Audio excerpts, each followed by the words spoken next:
தள்ளுபடி அத்தனை பேரும் அல்லம்படி 6 முதல் 60% வரை ஆடி தள்ளுபடியுடன் சூப்பர் சரவணா ஸ்டோர்ஸ், சென்னை, மதுரை, கோவை. நேயர்களே வணக்கம். நான் உங்கள் மார்ஷல் சிறப்பு நேர்காணலுக்காக நம்முடன் மூத்த பத்திரிகையாளர் திரு கோட்டீஸ்வரன் இணைந்து இருக்கிறார். வாருங்களோடு பேசலாம். சார் வணக்கம். வணக்கம். நேயர்களுக்கு அன்பு வணக்கம். சமீபத்தில் விடுதலை சிறுத்தைகள் கட்சியை சார்ந்த ஆளுர் ஷானவாஸ் அவர்கள் ஒரு கருத்து சொல்லியிருக்காரு. தமிழ்நாட்டை மறைமுகமாக பாஜக ஆளுகிறது. இப்படி பாக்குறீங்க இந்த கருத்து? எதுக்கு மறைமுகமாலாம் ஆளணும்? நேராகவே ஆண்டு போகிறோம். கவர்னர் சொன்னதான் கேட்குறேன்றாங்கல்ல. வந்தே மாதரம் முதல்ல பாடுங்க, தமிழ் தாய் வாழ்த்த 3ஆவதாக பாடுங்கன்னா விசி சொல்கிறாருல, நான் கூப்பிட்டு சொல்கிறாங்க, நான் என்ன பண்ணுறது, என் கைகள் கட்டப்பட்டிருக்கேன், பாடிட்டு போகிறாங்க. அதெல்லாம் ஒன்றும் பிரச்சனை இல்லை. இப்போ மாணவர்கள் மெரினாவில் போராட்டம் பண்ணுறதுக்கு இடம் கேட்குறாங்க, கொடுக்குறாங்களா? கொடுத்தா என்ன பண்ணுவாங்க? மோடி அவர்களை எதிர்த்து பேசுவாங்க. எதுக்கு மறைமுகமாலாம் பண்ணணும்? ஃப்ரெண்ட்ஸ் தான் சார் எல்லாருமே. மறைமுகம் நேர்முகம்லாம் இல்லை. ஐயா ஷானவாஸ் அவர்கள் கொஞ்சம் கூச்ச சுபாவம் இருந்திருக்கும் போல், அதனால் அதை மறைமுகமாக சொல்கிறார். என்ன கேட்டாங்கன்னா நான் நேர்முகமாகவே சொல்வேன். பிஜேபிக்கு 3 பேருமே ஃப்ரெண்ட்ஸு. யாரெல்லாம் ஃப்ரெண்ட்ஸு பிஜேபிக்கு? அதிமுக கூட்டணியால் ஃப்ரெண்டு, திமுக கூட்டணியில் இல்லாத ஃப்ரெண்டு, தாவேக்கா கொள்கை ரீதியாக ஃப்ரெண்டு. சார் அவங்க கொள்கை ரீதியாக எதிரின்வாங்க. சம்டைம்ஸ் இந்த ஊழலெல்லாம் ஐ ஹேட் யூ அப்படின்னா அதுக்கு வேற அர்த்தம். எந்த கொள்கையிலையும் இது வரைக்கும் ஒத்து போன மாதிரி வெளிப்படையா தெரியும். பிஜேபி எதிர்த்து மாணவர்கள் போராட்டம் பண்ணணும்னு கேட்குறாங்க. சிபிஐ ஆஃபீஸ் கொடுக்குறாங்க போராட்டம் பண்ணுறதுக்கு. உமா பெரிய ஆஃபீஸ் தாவேக்காக்கு இருக்குது, பனையூர்லையோ இல்லை எங்கேயோ. ஏன் அந்த ஆஃபீஸை மாணவர்களுக்கு கொடுக்க வேண்டியது? கவர்மெண்ட் ரன் பண்ணியிருக்காங்களா, அதை ஊக்குவிக்க கூடாது அப்படின்ற மாதிரி ஆகும்ல. அதையும் ஊக்குவிக்க கூடாதுன்னு நீங்கள் நீட்டை எதிர்க்கிறீங்க தானே சாமி? நீட்டை எதிர்க்கிறீங்கன்னா நம்ம எதிர்க்கிற மாணவர்களுக்கு நீங்கள் என்ன பண்ணோம்? தம்பி நீ கேளுப்பா, நாயம்பா, நீ கேட்குற, நீ கேளுப்பா, நீ கேளுன்னு தானே சொல்லணும். கேட்காதீங்க மாணவர்களே வண்டியில் பிடிச்சி தள்ளி விட்டு வழக்கு போடுவேன்னா? ராஜ்மோகன் அவர்கள் சொன்னாரு, நேர்மையா நியாயமா போராடுறதுன்னா நாங்கள் கொடுப்போம், தூண்டுதல் பேர்லன்னா தான் கொடுக்க முடியாது. இதென்னாங்க இது தூண்டுதல், தூண்டில் போடுறது, அதெல்லாமா ஒரு பேச்சு? இப்போ எதுக்கு நீங்கள் இதை பற்றி பேசுகிறீங்க சமீபமாக? ஏன்னா மாணவர்களோட போராட்டம் பாதி வெற்றி பெற்றுச்சு. இந்த போராட்டத்துக்கு பின்னாடி நம்ம எதுவுமே பண்ணலையே. நாளைக்கு நம்மளை கேள்வி கேட்பாங்களா? அரசியல் ரீதியாக இது ஒரு நெருக்கடியாக மாறுது. தாவேக்கா வாயை திறக்கலையே. தாவேக்கா மாணவர்களை ஏங்க சண்முகம் கூட்டணியில் தானே இருக்கிறாரு, ரோட்டில் உட்காந்தார்ல. செல்வா சிபிஎம் சேர்ந்த செல்வா, எதுக்கு மாணவர்களை கை வைக்கிறீங்க? காலேஜுக்குள்ளே இருக்கிற மாணவனை கைது பண்ண வேண்டிய விஷயம் என்ன? காலேஜுக்குள்ளே இருக்கிற மாணவன் கொள்ளையடிச்சிட்டு உட்காந்தானா, இல்லை கொலை பண்ணிட்டு உட்காந்தானா, இல்லை கஞ்சா வித்தானா, என்ன தப்பு பண்ணா, இல்லை ஆபாசமாக யாருன்னா பெண்கள் கிட்ட தப்பாக நடந்துக்கிட்டானா, என்ன தப்பு பண்ணான்னு சொல்லிட்டு கல்லூரிக்குள்ளே நீங்கள் மிரட்டினீங்க. அதாவது பொதுவாக காலேஜ் உள்ள ஒரு பிரின்சிபலோடவோ இல்லை அவங்களோட அனுமதி இல்லாமல் வர முடியாது. இப்போ நான்லாம் நியூ காலேஜில் படித்தப்போ சின்ன தப்பு நடந்துடும். சின்ன தப்புனா என்ன? இந்த பஸ்ஸு போகும்போது தொங்கின்னு போவாங்க, அப்புறம் கண்டக்டர் கிட்ட கல் எடுத்து பஸ்ஸு மேலே போட்டு வந்துடுவாங்க. தப்பு தான். எங்கள் பிரின்சிபல், அவர் பேர் எனக்கு சட்டு ஞாபகம் வரல, அப்படி நிற்பார் தோரணையா, போலீஸ் வண்டி நிற்கும், யூனிஃபார்மோட என் காலேஜ் உள்ள கால் வைக்கக்கூடாது. நியூ காலேஜ் பிரின்சிபல், அங்கே ஸ்டாஃபுங்க, பேராசிரியர்லாம், எங்கள் மாணவர்கள் தப்பு பண்ணியிருக்காங்களா? சரி, யார் சொல். அதே மாதிரி நேராக உள்ளே போவாங்க, விசாரிச்சுட்டு இந்த மாணவன் அவனை கூப்பிட்டு திட்டிட்டு அவங்க அப்பா அம்மாவுக்கு ஃபோன் பண்ணி, காலேஜுக்கு இவனால் கெட்ட பேர் வருது, நாங்கள் போலீஸில் ஒப்படைச்சிருக்கோம், நீங்கள் போய் பார்த்துக்கோங்க. இதெல்லாம் பண்ணியிருக்கிறாங்க அன்றைக்கி இருந்த கல்லூரி பெரியவர்கள். பண்ணிவிட்டு அந்த போலீஸ்கிட்ட கோபமாக பேசினாங்கல்ல, யூனிஃபார்மோட நீ எப்படி வேணும் என் காலேஜ் உள்ள வருவேன்? நான் படிக்க வச்சு ஆளாக்கி இவங்களை சமுதாயத்தில் ஒரு நல்லத்துக்கு போகணுன்ட்டு நான் உட்காந்துருக்கிறேன் பேராசிரியரா, நீ யூனிஃபார்ம் போட்டு தூக்கின்னு போகிறேன்ற. இது இன்னொன்று சின்ன பிரச்சனை, எல்லாத்துக்கும் இல்லை. நான் எனக்கு தெரிஞ்ச ஒரு சின்ன எடுத்துக்காட்டை, நான் பார்த்த எடுத்துக்காட்டை நான் சொல்கிறேன். பண்ணிட்டு போகும்போது அந்த காவல்துறை எதிர்கிட்ட, இது மாதிரி யூனிஃபார்ம் பையன் வாழ்க்கை பாழாயிடும், படிக்கிற பசங்க 2 வாரத்தை திட்டிக்கிட்டி, இல்லை உங்கள் முறையில் நீங்கள் விசாரித்து அவங்க அம்மாக்கிட்ட சொல்லிட்டேன், வருவாங்க, பார்த்துட்டு வார்ன் பண்ணி விட்டுடுங்க, நாங்களும் வார்ன் பண்ணுறோம் சொல்லிவிட்டு இந்த டிஸ்மிஸ் பண்ணுறது, காலேஜை விட்டு நீக்கிறது இல்லாமல் மன்னிப்பு கடிதம் வேணும், இனிமேல் ஒழுங்காக இருக்கணும், இனிமேல் தப்பு பண்ணக்கூடாது, ஆறாமி வேலைலாம் இருக்கவே கூடாது அப்படி சொல்லி சீர்திருத்தம் பண்ணி படித்து இன்றைக்கி நல்ல ஆளாக இருக்கிறவங்களாம் எனக்கு தெரியும். அப்போ எதுக்கு நான் அதை சொல்கிறேன்னா, இப்போ ஆனால் இன்றைக்கி என்ன பண்ணுது காவல்துறை? காலேஜுக்குள்ளே போய் இட்டுட்டு வரீங்க, ஹாஸ்டலுக்குள்ளே போய் விசாரிக்கிறீங்க. அதெல்லாம் தவறான ஒரு போக்கு தானே. எதுக்கு அதை செய்யணும்? அரசு ஆதரவு கொள்கை எதுக்கு? நீட்டு தேர்வு ரத்துக்கு. அதை கேட்டு மாணவர்கள் போராடணும். அப்போ உன்னோட இனம் தானே அவன், உன்னோட கொள்கையும் அவனோட கொள்கையும் ஒன்றா தானே போகுதுங்க. அரசோட கொள்கையும் இன்னைக்கு இருக்கிற இல்லை தாவேக்கா கட்சியோட கொள்கை அப்படி இருக்கும்போது அவர்கள் மீது நீங்கள் எதுக்கு வந்து காவல்துறையை விட்டு ஏவுறீங்க? அப்போ யாருக்கு உதவி பண்ண அதை செஞ்சு கொடுக்குறீங்க? இவங்க அரசு ரீதியா செய்ய வேண்டியதா அந்த அழுத்தம் கொடுத்துக்கிட்டு தானே இருக்காங்க. எப்போ கொடுத்தாங்க, எதில் கொடுத்தாங்க, என்னைக்கு கொடுத்தாங்க? கடிதம் எதனா எழுதுனாங்களா? ட்விட்டரில் என்னன்னு போட்டாங்க? ட்விட்டரில் தர்மேந்திர பிரதான் பேர் இருந்ததா? எனக்கு தெரிஞ்சு இல்லை. அதுக்கப்புறம் எதனா ட்விட்டர் வந்துச்சா நான் பார்க்கல. ஏன்னா ஒருவேளை வந்துட்டு நான் எதை தப்பாக சொல்லிட்டா உடனே ஒரு ஒரு 10,000 பேர் கீழே கமெண்ட் போடுவாங்க. தெரியாதா உனக்கு, பார்க்கலையே நீலாம் என்ன எனக்கு தெரிஞ்சு இல்லை. வேறு எதுனா சொன்னாங்களான்னு தெரில. வெளிப்படையாக எந்த ஒரு தாவேக்கா தலைவருமே இல்லை தாவேக்கா அமைச்சர்களோ தர்மேந்திர பிரதான் பதவி விலக வேணும் அப்படின்னு கோரிக்கை வைக்கல. வெளிப்படையாக மோடிஜி அவர்களை மாணவர்கள் மீது இந்த மாதிரி பண்ணாதீங்க. 22 உயிர் போயிருக்கு, இதுக்கு நீங்கள் தான் பொறுப்பேற்கணும் யாருமே சொல்லலை. ராகுல் காந்தி போலீஸை தள்ளி விட்டாங்களாம்ப்பா, கொஞ்சம் லைட்டாக எங்கேருந்து மூக்குலேருந்து ஏதோ ரத்தம் வந்து தான் உடனே ஜனநாயக படுகொலை. மாணவர்கள் ரொம்ப பேர் லெட்டியை தச்சாங்க. ஒரு பத்திரிகைக்காரனுக்கு இந்த கை பூரா ரவரவையாக இருக்குது. அவன் என்ன தப்பு பண்ணான் அந்த பத்திரிக்கையாரன்? எதுக்கு? செய்தி சேகரிக்க தானே போனான். யாரும் ஒருத்தர் கேள்வி கேட்டிருப்பீங்களா? பத்திரிக்கையாரன்னா மரியாதையே கிடையாது, மரியாதையும் கிடையாது, ஒரு மண்ணும் கிடையாது. செத்தா கூட ஒரு ஒன்றுத்துக்கும் பிரயோஜனம் இல்லை. எதனா கேட்டிங்களா? இவ்வளோ அப்படி தூக்கின்னு போகும்போது ஏதோ அது உண்மையிலே மூக்கில் இப்போ சம்டைம்ஸ் உடம்பு சூடானா கூட ரத்தம் வரும் மூக்கிலேருந்து. அப்படி வந்துதா? ஜனநாயக படுகொலை. அப்போ இது பெண்களுக்கு பின்னாடியே லட்டிலேயே வச்சு குத்துனானே, யார் பெத்த குழந்தையோ தெரியாத, யார் விட்டு புள்ள தெரியாத, அங்கே இருக்கிற அக்காலியில் சிவப்பு இது புளு கலர் டர்பன் கட்டுன்னு போய் கத்தியோட நான் பாதுகாப்புக்கு. எங்கேயோ இருக்கிற சிவசேனாவும் சேனா வந்தனமே அண்ணன் தம்பி சொன்னானுங்க, தொட்டிங்க மாணவங்களை தொட்டிங்கன்னா வேறு மாதிரி பார்ப்பீங்க சேனாவன்னு. நீங்களாம் அவ்வளோலாம் பெருசாக எதுவுமே சொல்லவே இல்லையா ஐயா? அமைதியாக தானே இருந்தீங்க. டெல்லியில் இருந்த அரவிந்த் கெஜ்ரிவால் தானே குரல் கொடுத்தாரு, மாணவர்களை பார்த்து கையாளுங்க, இல்லைனா பிரச்சனை நடக்கிறது வேறன்னு சொல்லிட்டு. என்னோடய வழக்கறிஞர்கள் எல்லாம் ஆம் ஆத்மி கட்சியை சேர்ந்த வழக்கறிஞர்கள் எல்லாமே வந்து இந்த போராட்டத்துக்கு கூட நிற்போம், இது சட்ட ரீதியாக இதை நாங்கள் கோர்ட்டுக்கு எடுத்துருவோம்னு அங்கேருந்து டெல்லியில் இருந்த கெஜ்ரிவால் தான் சொன்னாங்க. தமிழகத்தில் இருக்கிற தாவேக்கா அதெல்லாம் சொல்லிச்சா? அப்புறம் இன்னைக்கு வந்து ராஜினாமா பண்ணி எல்லாம் முடிஞ்ச உடனே வெற்றி வெற்றி வெற்றி அப்படின்னு அவங்க வெற்றிக்கு தினமும் கூட சேர்ந்து ஓடுறீங்க. நீங்களும் நீங்கள் என்ன பண்ணீங்க? ஜூஸ் வாங்கி கொடுத்தீங்களா? அட்லீஸ்ட்டு அங்கே இருக்கிற மாணவர்களுக்கு ஒன்றுமே பண்ணலையா? எதுவுமே பண்ணாமல் இப்போ வந்துட்டு மாணவர்களோட வெற்றி இது, மாணவர்களோட ஒற்றுமை இது, அதெல்லாம் எங்களுக்கு தெரியும். கம்யூனிஸ்ட் போட வேண்டிய கோஷத்தை தாவேக்கா ஏன் போடுறீங்கன்னு தான் கேட்குறேன். அவங்க இது வெற்றி, அவங்க இதுக்கு வந்து கூட நிற்கிறாங்கன்னா அவங்களுக்கு சதம் இடம் கொடுத்தாங்க, கூட நின்னாங்க. சிபிஐ சிபிஎம் கூட நின்றுச்சு. தமிழக வாழ்வுரிமை கட்சி வேல்முருகன் 2 நாள் கட்சி சப்போர்ட் பண்ணாப்புல, கட்சி ஆஃபீஸை திறந்து விட்டாப்புல, அவங்களுக்கு சாப்பாடு கீப்பாடு எதனா வேணும்னா கட்சி நிர்வாகிட்ட மாணவர்களை பார்த்துக்கங்கன்னு சொன்னாப்புல. நீங்கள்லாம் என்ன பண்ணீங்க? இயக்குனர் அமீர் அவர் வந்து அதை பற்றி பேசுகிறார், வேலை வெட்டியெல்லாம் விட்டு வந்து பேசுகிறார். ரஞ்சித்து வந்து நீலம் ஃபவுண்டேஷன் மூலிமா கூட்டம் போடுறாங்க, எல்லாம் பண்ணுறாங்க. மே 17 திருமுருகன் காந்தி குரல் கொடுக்குறாரு. இப்போ அவங்கெல்லாம் வந்து அது வெற்றின்னா அதில் எனக்கு ஆதாயம் தெரியுது, ஏன்னா அவங்க உழைச்சாங்க, கஷ்டப்பட்டாங்க. அதனால் அதுக்கு உண்டான பெருமை, அதற்கு உண்டான ஒரு பாராட்டு அது அவங்கள சாரும். நீங்கள் என்ன சார் பண்ணீங்க?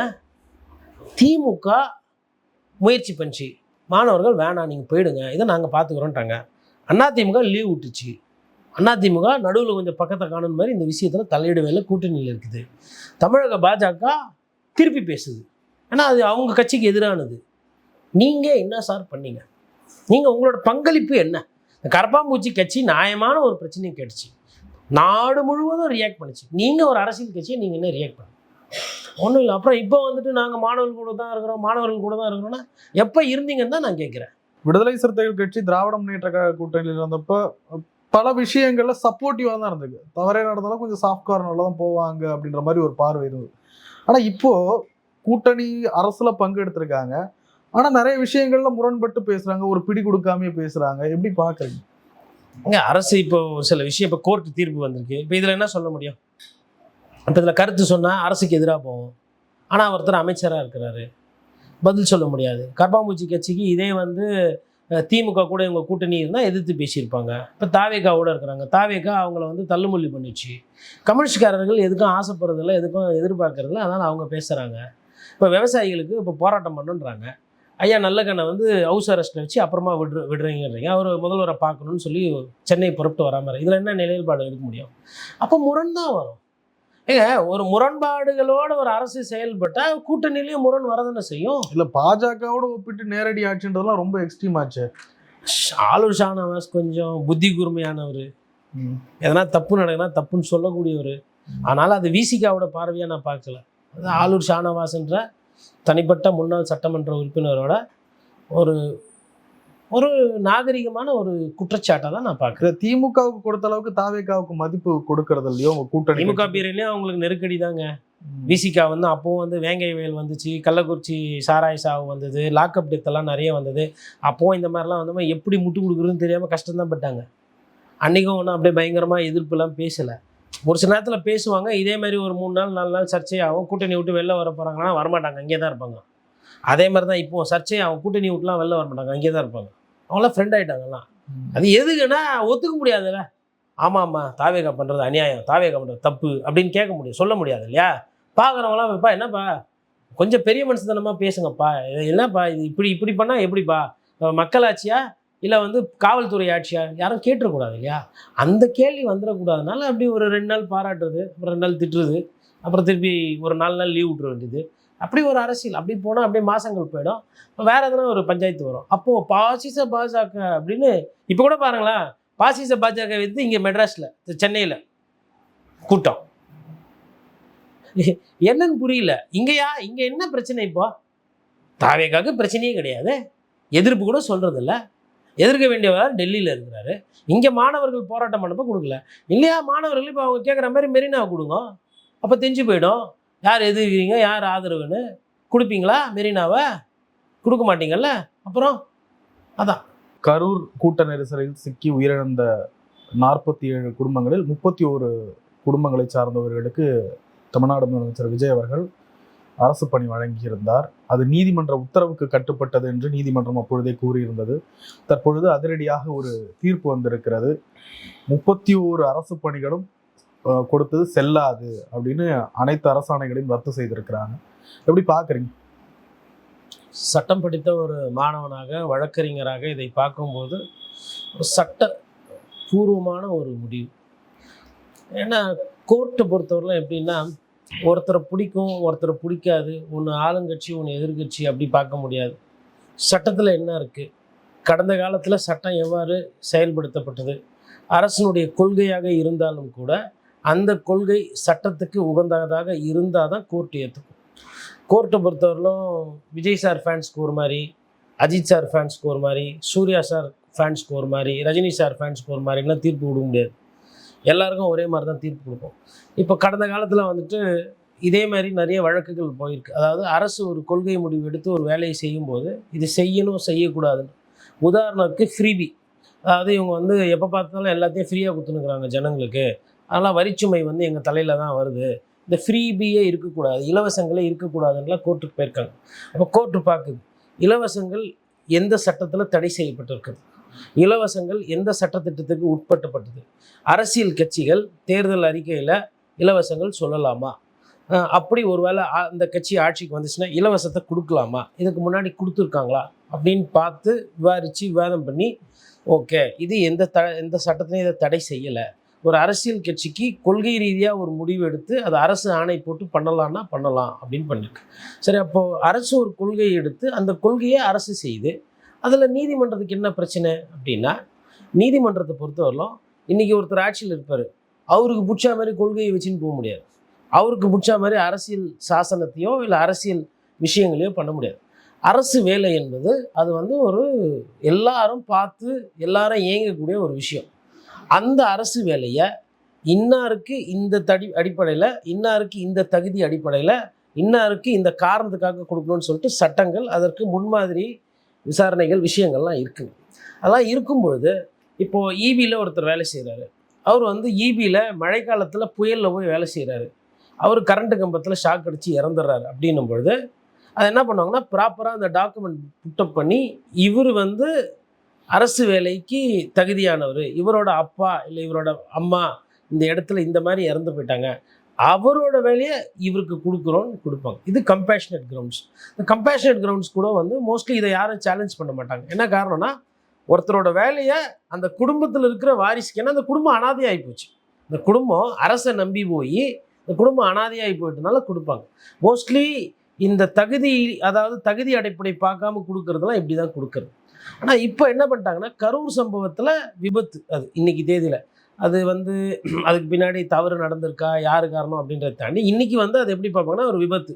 இப்போ அந்த விபத்தில் ஒருத்தர் மரணம் அடைஞ்சிட்டா இந்த விபத்தில் இருக்கவங்களுக்கு காம்பன்சேஷன் கொடுக்கலாம் அரசு. இப்போ சாராயம் குச்சி செத்து போயிட்டாங்க, அதுவே வந்து விமர்சனமாச்சு. சாராயம் குச்சி சாகிறதுக்கெலாம் வந்து அரசு காசு கொடுக்கணுமான்னு அது கொள்கை முடிவு இடிவுன்னு போனாங்க. சரி, செத்து போட்டாங்க, காசு கொடுத்தாங்க, முடிஞ்சு போச்சு. ஆனால் வேலைன்னு ஒரு வேலை கொடுத்துருந்தா, அன்னைக்கு கள்ளக்குறிச்சியில் சாராயம் குடிச்சு செத்தவங்கள மறைக்கிறதுக்கோ அல்லது பேசுபொருள் மறைக்கிறதுக்கு வேலைன்னு ஒன்று கொடுத்துருந்தா கோர்ட்டு, நான் சொல்கிறேன், இதே தீர்ப்பு தான் கொடுத்துருக்கும். இப்போ கோர்ட்டு ஒரு சில கேள்விகள்லாம் கேட்டிருக்கு. மதுரை கிளை வந்து என்ன கேட்குதுன்னா, எப்பா நாளைக்கு சிவகாசி பட்டாசு ஆலை இருக்குது, அவங்க பட்டாசு தொழிலில் ஈடுபடுறாங்க, டமால் டமால் வெஞ்சு செத்து போயிடுறாங்க. இப்போ அவங்கெல்லாம் அரசு வேலை கேட்டால் கொடுக்க முடியுமா? சரி, மாநகர போக்குவரத்து கழக பஸ் இருக்குது, 2 அரசு பஸ்ஸோ இல்லை ஒரு அரசு பஸ்ஸு இன்னொரு பஸ்ஸு இடிச்சிக்குது, விபத்து, அரசுக்கு சொந்தமான பஸ்ஸில் தான் பயணம் பண்ணுறாங்க, இறந்து போயிடறாங்க, அவங்களுக்கெல்லாம் வேலை வாய்ப்பு கொடுக்க முடியுமா? இதுக்கு முன்னாடி கொடுத்துருக்கீங்களான்னா எதுக்குமே பதில் இல்லை. அப்போ விபத்துக்கு கொடுக்கல அப்படின்னா இதை விபத்தாக தான் பார்க்குறோம். அப்போ இதுக்கு எப்படி கொடுக்குறீங்கன்னா, இல்லை இவங்களாம் விஜய் அண்ணா ஃபேனு அப்படின்னா அப்படியெல்லாம் பண்ண முடியாது. எந்த அடிப்படையில், எந்த முகாந்தரத்தில், எது விஷயமா பண்ணுறீங்க? இப்போது இதுவுமே வந்து நான் வேறு ஒரு சில காணொலியிலலாம் பேசியிருப்பேன். அதாவது யானை மிதித்து சாகுறாங்க தொழிலாளி, பாம்பு கட்சி சாகுறாங்க, புலி அடிச்சிடுது. அப்போ அவங்களுக்கெல்லாம் வந்து யானை வந்து அரசாங்கத்துது, புலி அரசாங்கத்துது, பாம்பும் கவர்மெண்ட்டு தான். இதெல்லாம் காயப்படுத்தி நம்மளை சாவடிச்சிச்சுன்னா அதுக்கு வந்து காம்பன்சேஷன் கொடுக்குறாங்க. அதாவது பாம்புக்கு கொடுக்குறதில்ல, பட் யானைக்கும் இல்லை சிறுத்தை அடிச்சிச்சு அப்படின்னா அது வந்து, ஏன்னா உள்ளூரில் போராட்டம் வருது, சட்டம் ஒழுங்கு பிரச்சனை வருது, அமைதியை காக்கணுன்றதுனால சரி முதல்வர்களோட நிவாரண நிதியிலிருந்தோ இல்லை வனத்துறையினுடைய சட்டத்தின் அடிப்படையில் இந்த வனக்கு பாதுகாப்பு சட்டம், அது சாங்சுரியிலேருந்து ஒரு சில பணம் அலோகேட் பண்ணியிருப்பாங்க. மிருகங்களும் மனிதர்களுக்கும் கான்ஃப்ளிக்ட் வரக்கூடாது, மனித விலங்குகளால் பாதிப்பு வந்துருச்சு அப்படின்னும் போது அதுக்கு ஒரு திட்டம் இருக்குது, அதுக்கு ஒரு சட்டம் இருக்குது. இந்த சட்டத்தில் வைல்ட் லைஃப் ப்ரொடெக்ஷன் ஆக்டில் இது என்ன, ஹியூமன் அனிமல் கான்ஃப்ளிக்டில் எவ்வளோ செலவு பண்ணலாம், எவ்வளோ அந்த குடும்பத்துக்கு ஒதுக்கிடலான்னு ஒரு சட்டம் இருக்குது. அந்த சட்டத்தின் அடிப்படையில் பணம் கொடுக்குறாங்க, அதுலேயுமே வேலை கொடுக்குறது கிடையாது.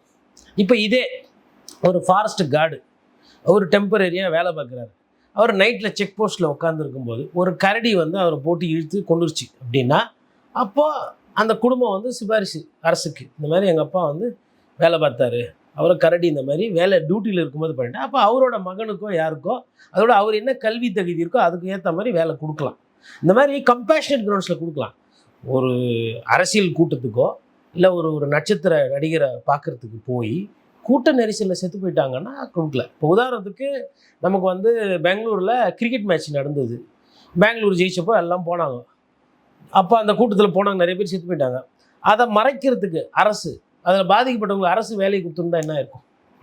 அப்போ இது வந்து கோர்ட் வந்து கரெக்டாக கண்டுபிடிச்சி இது போங்காட்டம், இந்த ஆட்டம் ஆடக்கூடாது அப்படின்னு சொல்லி ஒரு குட்டு வச்சு அதிகார துஷ்பிரயோகம் பண்ண இருந்த தாவேக்காவினரை மாண்புமிகு நீதிமன்றம், மாண்புமிகு நீதியரசர்கள், மதிப்பிற்குரிய நீதிமன்றம் தடுத்து நிறுத்திருக்கு.